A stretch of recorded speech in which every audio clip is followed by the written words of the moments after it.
Hi everybody, this is Susan with Oakman Realty, and today's video is all about how to manage multiple offer situations. Now, because there are two sides to this, I will be doing two separate videos to cover this topic. This one, which is for buyers, and how you can come in with a strong offer to maximize your chances of winning that property. And next week's video is for the sellers, which I'll cover the strategies that you can employ to leverage these multiple offers to ensure that you get the best and highest price for your property. So stay tuned. So what do you do to prepare yourself so that you can come in with a very strong offer? Number one, do your research. That means getting your agent, it should be your agent's job, but they should be digging up the recent sale history for comparables in the building or the neighborhood to give you a ballpark number of what the market thinks the sale price for this place should be. If it is a strata building, then that means collecting all the documents, the Form B, the depreciation report, the engineering report, strata minutes, everything that the building has, so you can have a read through it, understand the health of the building and whether or not there are any special assessments coming up, because those can get pricey and you want to price that cost into your final price.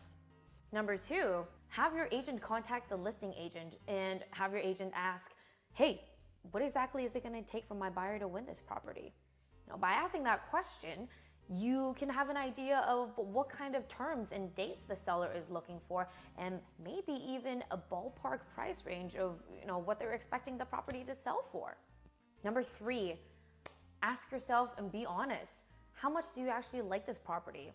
And how much are you willing to pay to win this? Because you need to establish your ceiling, and that'll help you know when to walk away when it gets too much.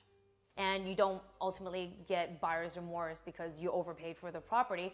But it's also very, very, very important for you to listen to your agent, because we understand how the market is and we understand where it's going. If you could potentially win the property by going over a few $1,000s, then we're going to tell you that.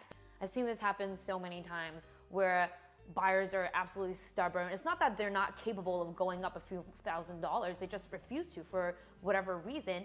And then against the advice of their agent, and then finding out a week later that the property sold for an extra $2,000–3,000. And then they call the agent and say, oh my God, it sold for an extra $3,000. I totally would have paid that $3,000 for the property. Yeah, that's not a fun phone call for us to have, because in our heads we're saying, we told you so. Number four, come in strong and come in with your guns blazing. So that means coming in with your best and strongest offer. That generally means coming in subject free with a bank draft in your hand. Now, I know a couple of people are weary about going in subject free, but what are the most common subjects? Well, it's subject to financing and subject to inspection. Have your agent contact your mortgage broker, or you contact your mortgage broker and let them know that you are going to be submitting an offer, and give them the price that you want to offer at so they can do some calculations and they can let you know whether or not you're out to lunch with that price and you're not going to be able to afford it, or they can give you the green light for the go-ahead. Then arrange a time with a listing agent to have an inspector go through prior to the offer deadline, maybe after the open house or another time. So then you can have a chance to review the report, and maybe that'll sway your decision on whether or not you still want to offer. Number five, pick up your phone.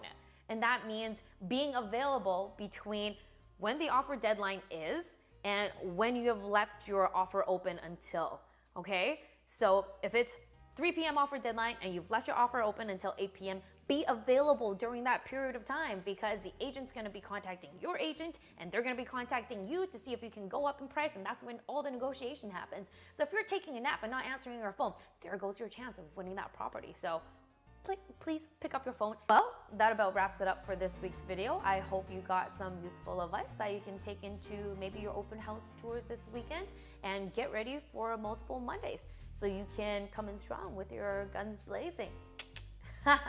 Oh my God, I can't believe I did that.